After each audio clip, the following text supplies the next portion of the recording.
Jo plantejo la necessitat d'un reset, de parar màquines, de tornar-ho a pensar tot una mica, d'obrir un diàleg i proposo una sèrie de 12 mesures que atribueixo alternativament a l'Estat i al sobiranisme i dic, si no comença un a cedir i l'altre darrere, no ens en sortirem. En ple judici i amb 3 eleccions que venen en menys de 2 mesos, els partits s'estan trencant.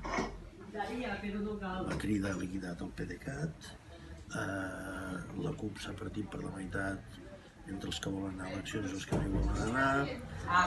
En fons, el sistema de partits està implosionant i cap dels espais polítics, ni l'unionisme ni el sobiranisme, no tenen la millor salut de fer-ho en aquests moments.